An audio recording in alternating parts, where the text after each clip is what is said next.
Hi folks, it's long overdue, but I finally have the Canon R3 in to test out. In this video, I'm going to be shooting it with the 50mm f1.2, their compact 70-200 f2.8, and the big boy 800mm f11. In this video, we've got a bunch of great shoots planned, and I'm going to be testing it out alongside the Nikon Z9 to see how they compare. Now, let's save all of the talk and specs till the end of the video, and let's head off to our first shoot with dancer Bada.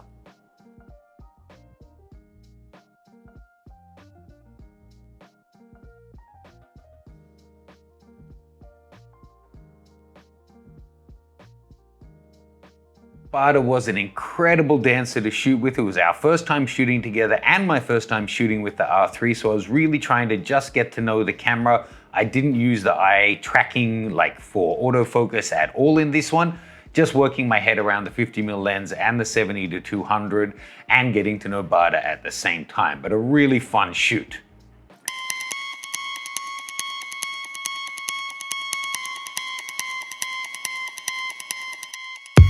It's late and it's creepy, there's monsters in my head. They're making me think about things certain people that might have said. When my back is turned, the nights come out. Unlike me, you all pretend that I am the monster, and it's me inside your head.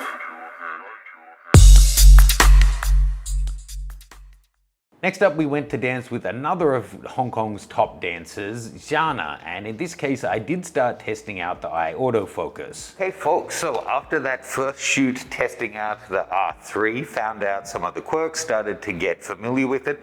Today's the first time I'm going to be using the eye autofocus detect, so it will follow my eye to choose out the point. I didn't want to do that on the first time shooting with it because obviously there's going to be a learning curve, but I've now calibrated it, shot with it, recalibrated it.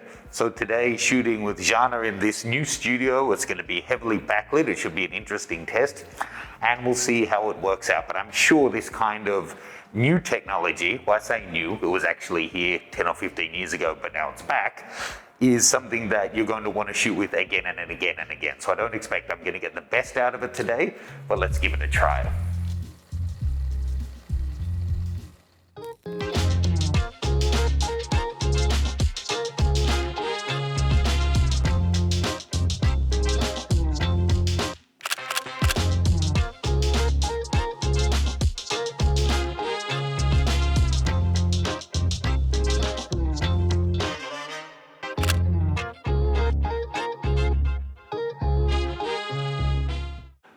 I have to say I was really impressed with how this was performing. It's a really fun camera to shoot with, and the lightweight really shines when you're moving around a lot.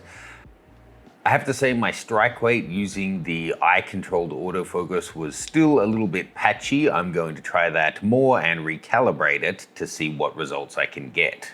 Next up, I headed out to Cheung Chau again, one of my favorite islands in Hong Kong. It's just idyllic, there's not too many people there and no cars. And we took along the 800mm lens this time to run a whole series of different autofocus tracking tests, low light, dynamic range, all kinds of stuff. So we stepped into this lock house. I'm gonna do a series of ISO tests here, all the way up to 102,000.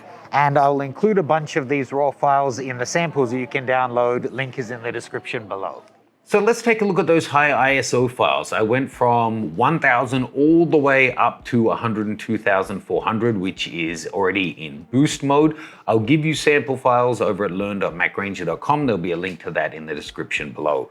So first off, this is ISO 1000, and given that this is a brand new sensor, 24 megapixels, I would expect this is going to look as it does, which is great. Jumping up to 2000 ISO, you can already see some pattern noise coming through there, but it's going to come down to your personal taste. For my taste, 2000 is looking fine. Going up to 4000 here, it's starting to get a bit borderline by my taste, but you know, it's definitely still usable. At 8,000 though, that's probably about the limit or beyond the limit that I would want to be shooting, so maybe around 6,400. That said, I really want to keep my ISOs as low as possible. I'm sure some people will be fine using this way higher. Here at 16,000 ISO, for me, that's definitely gone too far. You could certainly clean that up in different software. Now that is 100% crop there, keeping in mind that this is a relatively low, resolution camera. I'm looking at a 4K display. We don't have a whole lot of room to crop, being a 6,000 by 4,000 pixel file. Jumping up to 25,600. Look, it's not terrible by any means, but it just is what it is. I wouldn't want to be shooting up at these kind of results no matter the camera. ISO 32,000. There we go at 40,000, 80,000, and we're really getting up into Aboriginal dot art looking files at 102,000. I'll give you all of those CR3 RAW files to check out in the downloads below. So I also brought along the 800 Mil F11 lens. This looks quite huge. When you extend it to shoot, it's even huger. But it is a maximum aperture of f11, and on DSLR, you just couldn't focus beyond f8. I already shot with this yesterday, and it's doing incredibly well on the R3. There's lots of little birds around here, so let's have another test. It's genuinely shocking how lightweight this kit is. The R3, as I've mentioned, is super light for an integrated grip body. And this lens, it just feels like a plastic tube. It's incredibly light. Yes, f11 is slow, but at 800 mil, you still get quite a soft background. I'll find some birds and show you. Now, this may sound like an unfair criticism, but something I've found is that this and the Z9 are kind of unreliable what they're showing you in focus, but in different ways. This one yesterday, shooting with the birds, the blue dots would be all over the bird all the time. But when I get it back, often it was the end of the wing, not the body in focus. And on the Z9, it's kind of the opposite. The display often shows you that the focus is falling behind the subject, but then you check the pictures and actually it has gotten them. So it's like the AF is working on the Z9, but the display has a lag. And here it's the other way around. There's no lag on the display, but the autofocus isn't actually keeping up. So we've chosen this alley that until we started filming was completely empty. Let's see, I bet it'll be busy now. If needs be, we'll move a bit further up. I'm going to have Honey run at the camera at 51.2 and just see how well it does, keeping with her and how many are getting the eye perfectly in focus. Seeing this alley is perfectly full now, let's move 2 further up. 3, 2, 1, go. We ran this running test several times and the R3's doing great. The only thing when she gets close to the camera, still within the focus range, it is starting to miss some. It's not able to keep up with her. You see kind of it misses one, then it comes back again. Okay, so I want you to do some spins like a ballerina.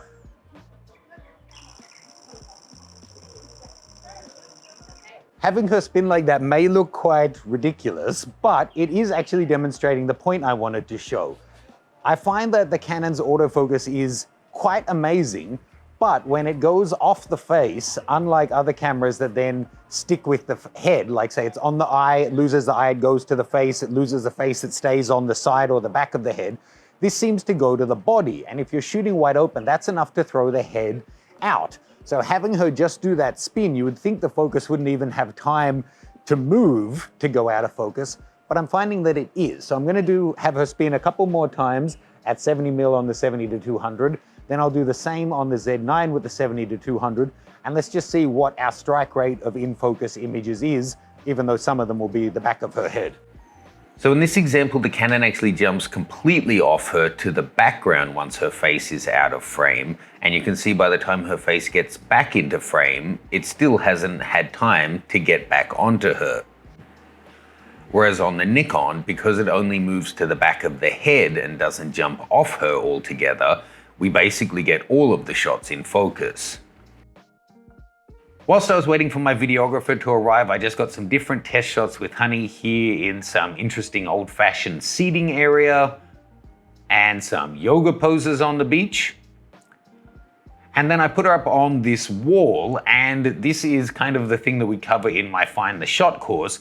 Ran through a bunch of different options, first shooting in one direction before changing angle, refining the frame, refining her pose, finally working our way through to a shot that I really like.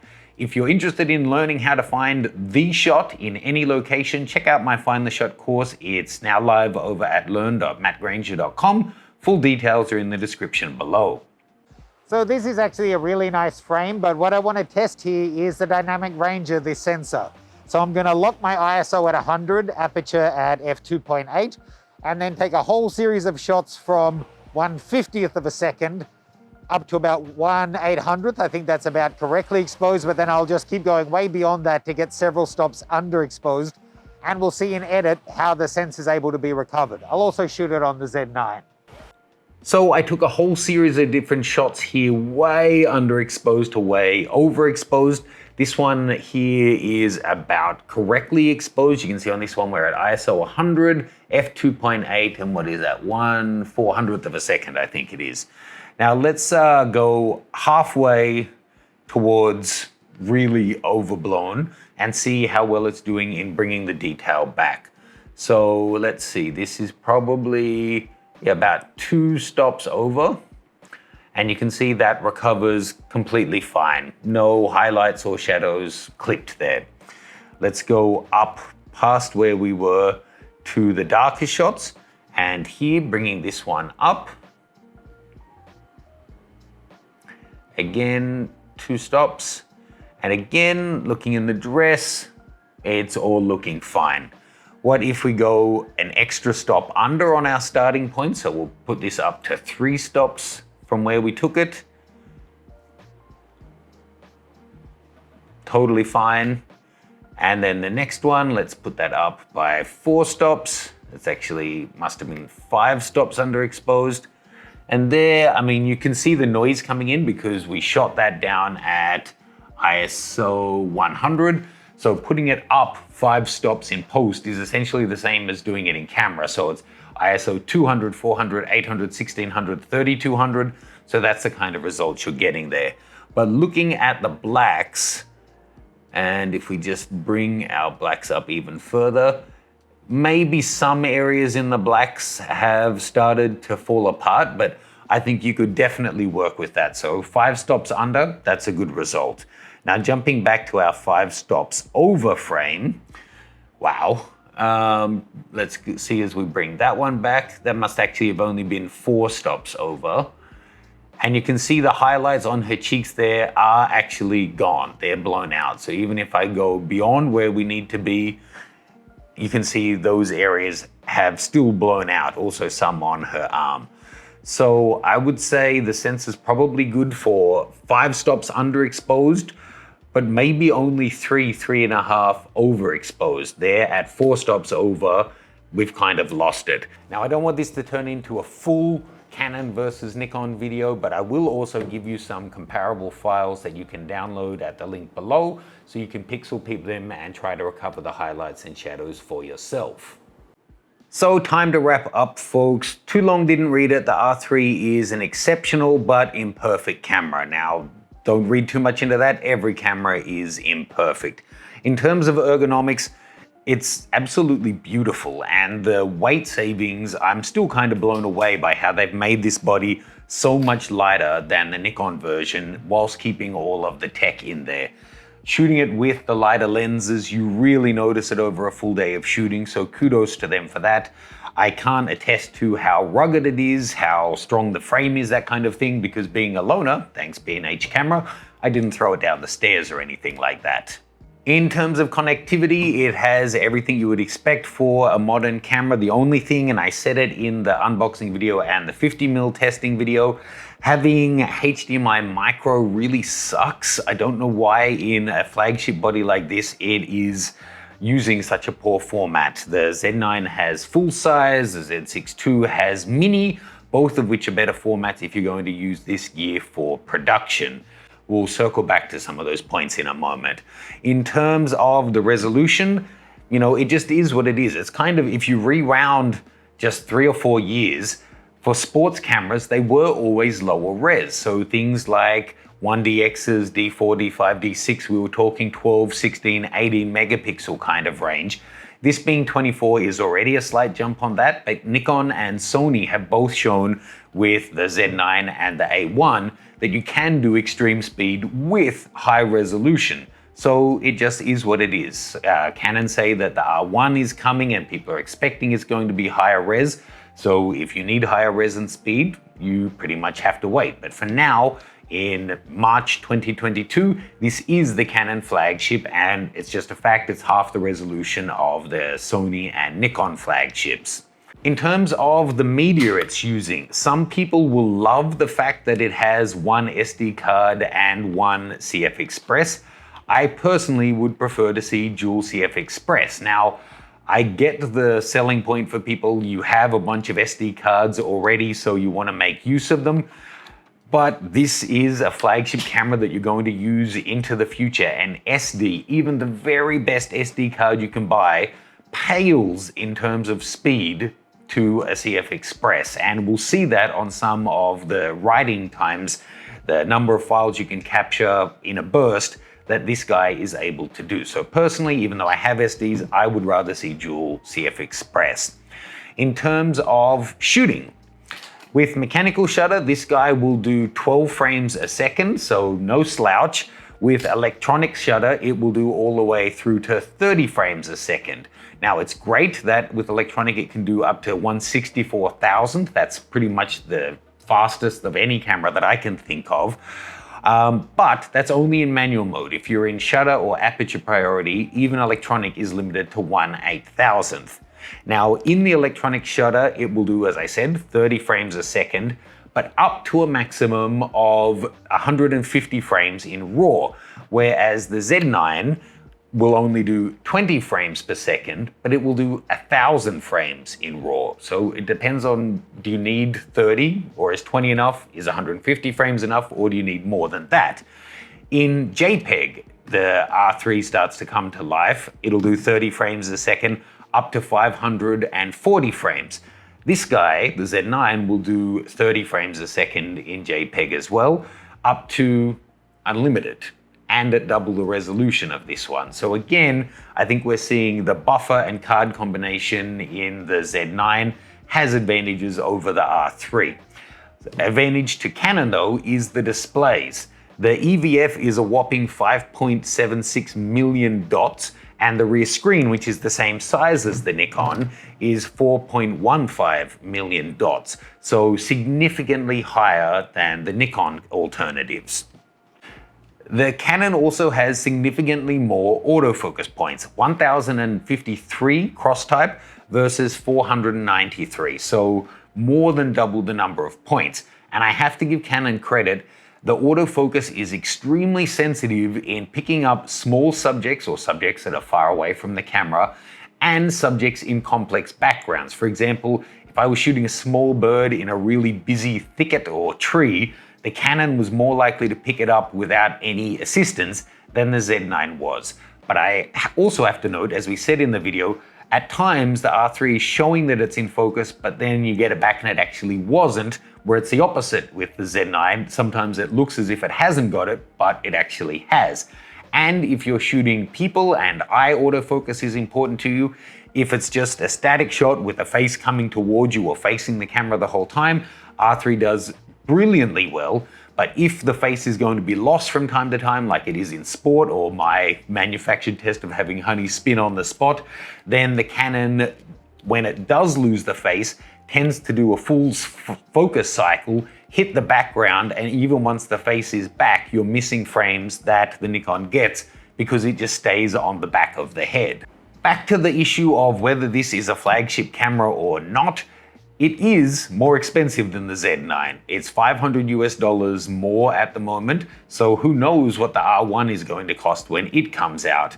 One thing in its favor though, the adapter to use your old DSLR lenses is cheaper on the Canon than it is on the Nikon, and you have more options, including one with a control ring and one with a circular polarizer or neutral density filter to go in there. Now, the filter ones do get more expensive, but the simple one is noticeably cheaper on the Canon. That said, the body and adapter combo ends up being more on the Canon because of the body price. So as I said, a fantastic but flawed camera. Flawed doesn't mean you shouldn't buy it, it just means it's not perfect.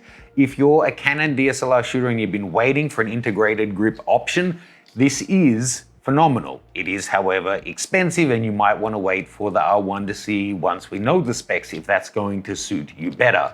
But for now, I would say definitely the best Canon mirrorless camera that's been made.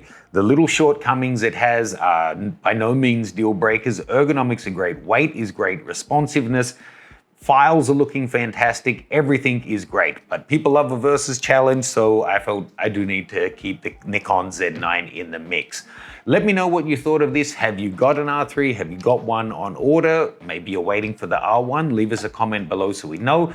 Please do check out my social media. It's Instagram _Matt Granger, or Art Nude Portraiture is my other account, and then Facebook /Matt Granger. You can check out all the details of my new Find the Shot course in the description below. I hope you found that useful, and let me know what camera you would like to see me test next. I'll put in my request with B&H Photo today. Cheers, guys.